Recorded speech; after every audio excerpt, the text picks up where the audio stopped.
I should have known better than to post the video.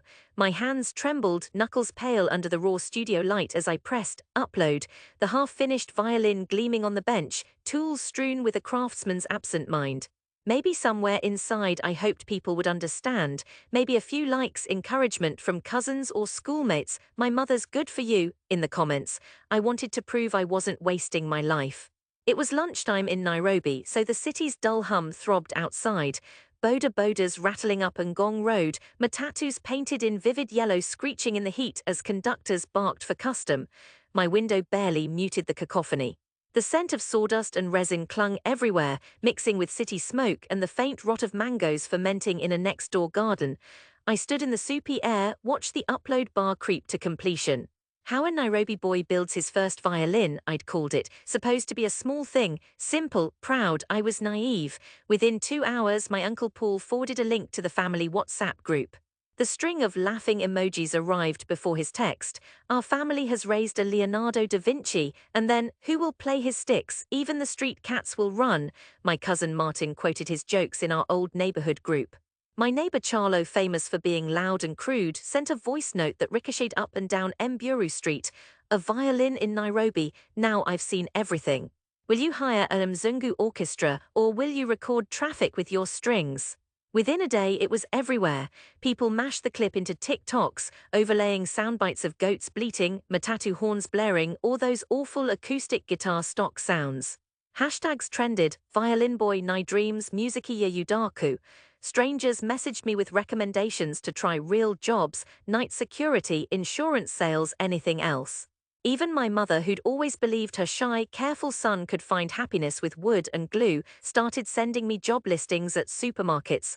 For 2 weeks I didn't leave the apartment. My phone pinged relentlessly. The ring of a video call infected my dreams. I'd wake up sweating, already preparing defenses I would never use. Outside, life spun on. Inside, I couldn't taste food. I watched the video 4, 5, 15 times, obsessing over every shake in my fingers, every stutter in my narration, half convinced that if I figured out exactly where I failed, maybe I would understand why I felt so ashamed. It would have been a comfort to hate them, but most of them weren't cruel on purpose. They were just baffled, and in their confusion, they needed to demolish what they couldn't understand. I tried to disappear. I moved in with my friend Biko in Kale, sharing his crumbling room, sleeping beside stacked jerrycans. I stopped responding to messages. I scrubbed my name off my Instagram and sold my old violin for grocery money. At night I lay on the bare mattress, replaying the sounds of ridicule in my head. Violin boy, Biko whispered sometimes, a small joke to lighten our frustration. I laughed with him, but the word strung. My dream shifted. I'd always fantasized about a workshop filled with handmade violins, ebony, rosewood, maple, my hands coaxing music from blank timber.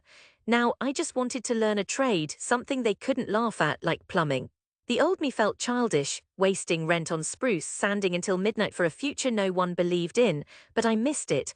Even when sweeping warehouse floors on temporary gigs, I'd catch myself picking up bent nail clippers or battered plastic rulers, feeling the weight, wondering how a curve would look drawn through fresh wood grain. Sometimes I'd visit Gikomba Market under the excuse of buying something for Biko, and I'd wander through the wood stalls, breathing deep, fingertips brushing sawdust off timber slabs. My chest ached with longing. 2 years passed.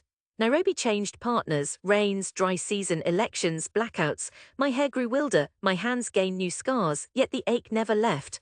On one washed-out morning, standing ankle-deep in a muddy construction site, I saw a man balancing a battered cello case atop his head, weaving through idling traffic near Supreme Court. The case shone, even beneath grime it had grace. I followed him, heart pounding. I asked where it was from. Europe, he shrugged. He looked tired, but these days even that is hard to keep. Too costly, always breaking. I stood there, eyed the instrument. What if you could get one from here, I blurted. Locally made, same quality, better price. He laughed at me. It's not possible, brother. His words burned. I went home and wrote them down. That night I couldn't sleep. I remembered my father's rough hands playing his battered radio in our old flat in Umoja, how he'd tapped the table in rhythm with a string quartet he'd caught by accident. You can make music with anything, he once told me, but it matters what you love with your hands. I called Biko, asked for help. He listened to my plan, silent on the line so long I thought he'd fallen asleep. Then he said, if we fail, at least let's try. He lent me the last of his savings and convinced his cousin Fatma to stash us spare wood from her shop. The new studio was small, barely more than a storeroom off River Road, wedged behind a fish smokehouse and a repair stall for ancient radios. It smelled of grease and salt. But it had a window, cracked but bright, and enough space for a workbench. I scavenged tools from scrap dealers and built my own molds from split plywood. The lock was sticky. It took an hour every morning to pry it open with a screwdriver. I started with a single violin, working slowly. My hands had lost their memory. I fought every curve, every notch and groove. I sanded until my fingers blistered, then taped cotton around my knuckles and tried again. I ruined 3 backs before salvaging a usable plate. Each day brought small victories, a seamless join, a smooth purfling, a faint scent of oil varnish that filled the room like hope. By day I worked at a bakery to pay for meals. By night I tapped, measured, cut. Biko helped where he could. Every mistake haunted us, our savings thinned, Fatma's wood ran out. Once a rat chewed through the linings of an almost complete violin. I threw the broken instrument at the wall, sat down in sawdust and cried. Biko found me there, said nothing, just offered a mug of chai, warm and sweet.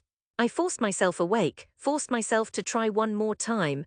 One windy evening, with rains hammering the tin roof, I finished a violin with a back that shone like honey. Its arching was imperfect, but it carried something I couldn't fake. Stubbornness, hope battered into shape. I posted a photo on an obscure luthier's forum, too tired to fear ridicule. First attempt, Kenyan wood, I wrote, not the city's eyes, only strangers who understood. Within days, messages came from other African makers, encouragement, advice, suggestions for suppliers. One South African offered 2 sets of European spruce and maple if I'd pay shipping. A Tanzanian maker shared tricks for staving off mold in humid workshops. Little by little, I felt less alone. Orders didn't flood in, but word crept out, first through Biko's musician friends, then Fatma's contacts. Some couldn't pay at all but left clattering coins on the bench as thanks. I worked for almost nothing, measuring, adjusting, fixing cracks, learning each time. We made repairs and tiny upgrades, built makeshift stands, all for people who'd never dreamt a violin could be built here in Nairobi by us. Months spun on. With Fatma's help, I got a commission to build a viola for a local music teacher. He brought a scratched-up Italian piece for reference, warned, don't expect too much. I worked on it for 6 weeks, laboring by lamplight through power cuts, sweating every joint. When it was done, he blinked and said simply, you did it. News traveled. I started getting visitors, musicians, music teachers, even journalists.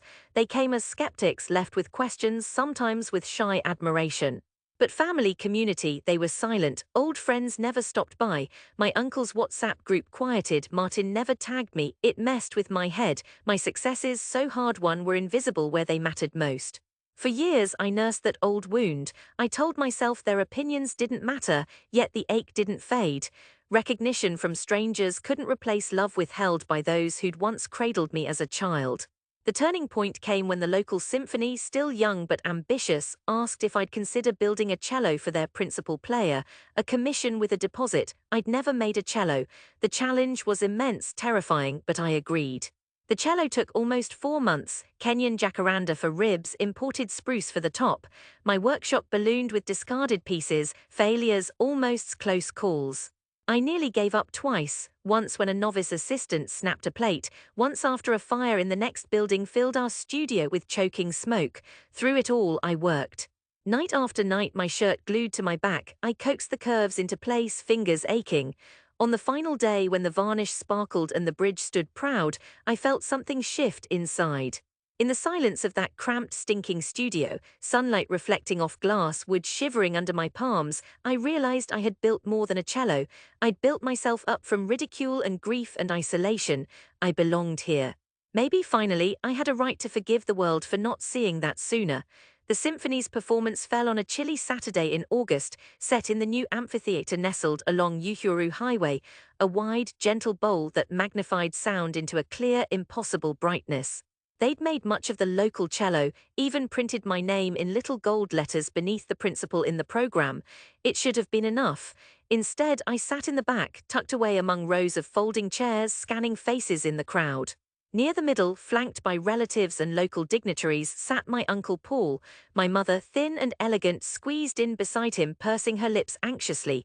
Cousin Martin hovered nearby, whispering to his girlfriend.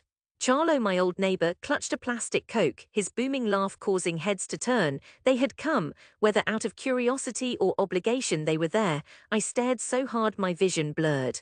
Backstage the cellist appeared. The young principal, Lucy, brushed her fingers over the scroll, then met my eye. Nervous, she teased. I shook my head and lied. She smiled, then rolled her shoulders. Let's see what Nairobi can do. The night wind carried dust through the aisles. The conductor took her place, the music began. At first, the city's pulse tried to intrude, matatus honking in the dark, distant cries, the bass of a nightclub far off. But as the first notes rang out, the cello's voice rose, sweet and muscled, carving space from the chaos. Lucy's hands coaxed sound from depth, honey, earth, the scent of rain on dust. The audience sat in silent awe. Every note vibrated through me, the resonance of wood pressed from dream and doubt. My uncle's face appeared frowning at first, but as the movement unfolded, his jaw slackened. My mother pressed a tissue to her lips. Martin, ever cocky, filmed on his phone until his girlfriend nudged him, mouthing, "Stop, listen." The final passage soared, filling the night with light. When applause crashed over the crowd, unfiltered, unstoppable, I stood dizzy. For the first time, nobody laughed. After the concert, a ripple of murmurs swept the lobby. The musicians clustered around Lucy, eager, excited, asking about the cello. Eventually, my mother wove her way through the crush and stopped in front of me. Her eyes were red-rimmed. She said, "You heard them, Elijah, they made music." I nodded, numb.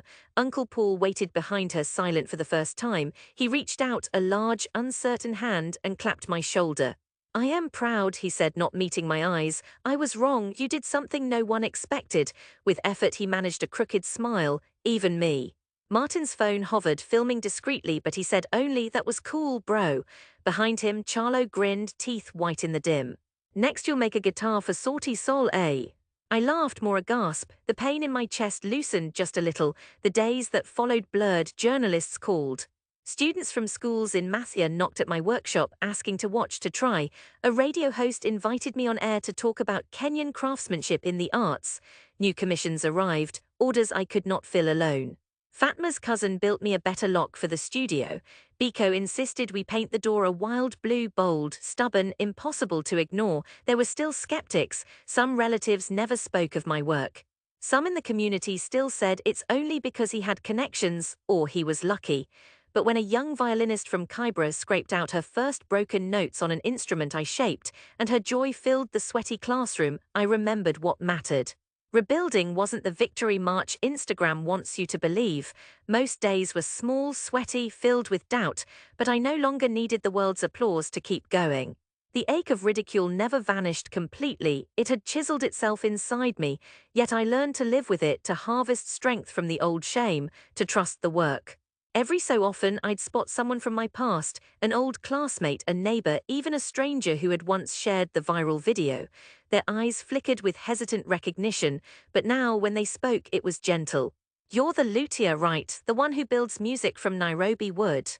"Yes," I'd say, hands rough under the trace of varnish. "That's me now." They believed it, and at last I did too.